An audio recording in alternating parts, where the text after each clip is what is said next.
सलमान अकरम राय साहब, आपको क्या लग रहा है? आपने भी देखा होगा, इस रेफरेंस के हवाले से खबरें भी आ रही हैं। आपको लगता है कि जिस तरह नवाज शरीफ साहब नाहल हुए और जैसा कि इरफान कादर साहब फरमा रहे थे, और फिर जहांगीर तरीन साहब भी नाहल हुए, तो उसी तरह इमरान खान साहब भी नाहली की तरफ बढ़ रहे हैं? देखिए, माजी में अच्छे बुरे फैसले होते रहे हैं जिनकी वजह से सियासत पे असर पड़ा है।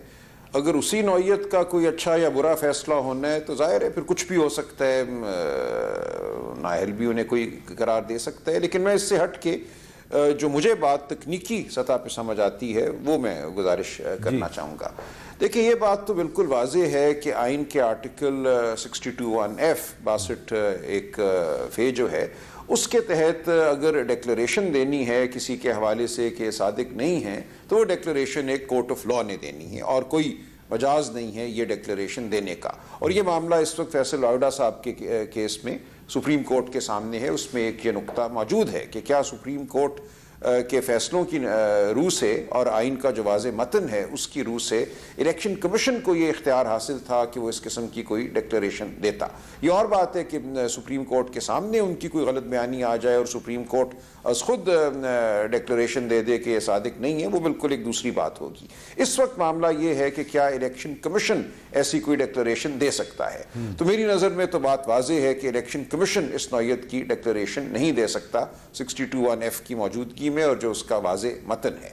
अब अगर वो ऐसी डिक्लेरेशन नहीं दे सकते तो फिर वो क्या कर सकते हैं? जो स्पीकर साहब ने उनको रेफरेंस भेजी है वो रेफरेंस उन्होंने आइन के आर्टिकल 63 के तहत भेजी है। स्पीकर के पास इख्तियार रेफरेंस भेजने का आइन के आर्टिकल 63 के तहत है और मेरी नज़र में आइन के आर्टिकल 63 में जो डिस्क्वालिफिकेशंस दी गई हैं कि ये कुछ अगर हो जाता है, कोई शख्स ड्यूल नेशनल है, कोई शख्स कन्विक्ट हो गया जहाँ सज़ा 2 साल से ज़्यादा है, उन तमाम मामलात के हवाले से तो डी सीटिंग के लिए रेफरेंस भेजा जा सकता है इलेक्शन कमीशन को। लेकिन 62(1)(f) के हवाले से मैं समझता हूँ स्पीकर साहब रेफरेंस नहीं भेज सकते थे। अब अगला मामला है कि क्या कोई असासे छुपाए गए जो गोशवारे दिए गए इलेक्शन कमीशन को या जो रिटर्न फाइल किए गए FPR के पास। अब उसमें अगर कोई ऐसी बात है तो उसके अपने नताइज होते हैं। जहाँ तक टैक्स के कवानीन का ताल्लुक है तो फ़ाइन हो सकता है, उसमें मौका भी होता है रिटर्न को अमेंड करने का, रेक्टिफाई करने का। जहाँ ताल्लुक है इलेक्शन कमीशन में दिए गए गोशवारों का, उस हवाले से एक दीगर कार्रवाई हो सकती है अगर इलेक्शन कमीशन इस नतीजे पे पहुँचे कि कोई फ्रॉड किया गया है। फिर ये देखना होगा कि क्या किसी गोशवारे की बुनियाद पे उन्होंने इलेक्शन लड़ा जो गोशवारा गलत था, जिसमें किसी असासे का जिक्र नहीं किया गया जो किया जाना चाहिए था। तो ये वो मामलात हैं जो इलेक्शन कमीशन मैं समझता हूँ देख सकता है।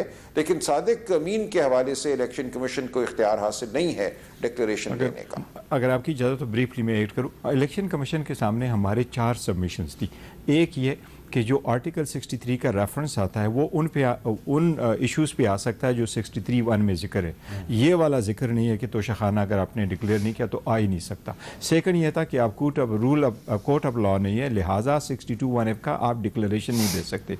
तीसरा लीगल पॉइंट हमारा ये था कि अगर तोशाखाना से रिलेटेड आपके पास जुरिस्डिक्शन है सेक्शन 137 में, वो इलेक्शन एक्ट में वो 6 महीने तक है, उसके बाद नहीं है। हमने इसके बावजूद कि ये आपके पास लीगली आपका फोरम नहीं है, आप नहीं डिसाइड कर सकते, पर हमने उनको ये कहा कि आपके कॉन्शियस के लिए जुडिशल उसकी सेटिस्फेक्शन के लिए कह रहे हैं कि अगर आप देख भी सकते फिर भी हमने कोई चीज़ नहीं